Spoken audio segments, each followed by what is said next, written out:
12 septembre dernier, à Rouen comme au Havre, la rentrée, elle est d'abord sur le pavé. Contre la loi travail et ses ordonnances, à l'appel des syndicats, cette première journée de mobilisation ne fait pas encore le plein, mais côté politique, l'opposition de gauche est déjà là, au cœur des cortèges, pour informer, prévenir et expliquer sa lecture d'une loi dont les applications pourraient être liberticides envers les salariés.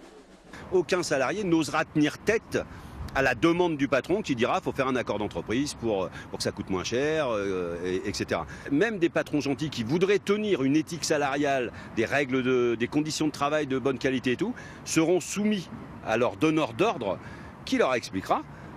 Mais pour être concurrent, pour rentrer dans la concurrence, il faut que vous puissiez baisser les primes de panier, les primes de déplacement, etc. Faites un accord d'entreprise. Et donc le dumping social, même s'il y en a qui ne voudraient pas l'organiser, ils vont quand même le subir par les donneurs d'ordre. Et nous, on veut expliquer tout ça. Et cette prochaine étape, elle se déroulera également à Paris, sur les bancs de l'Assemblée, où les députés normands d'En Marche s'apprêtent déjà, eux aussi, à défendre leurs travaux. Une longue explication de texte pour convaincre, avec une cible désignée, les PME et les TPE.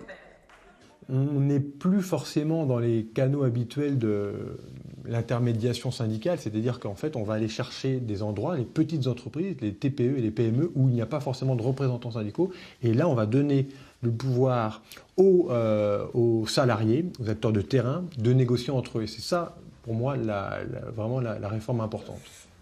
Reste maintenant à en convaincre les principaux intéressés sur le terrain.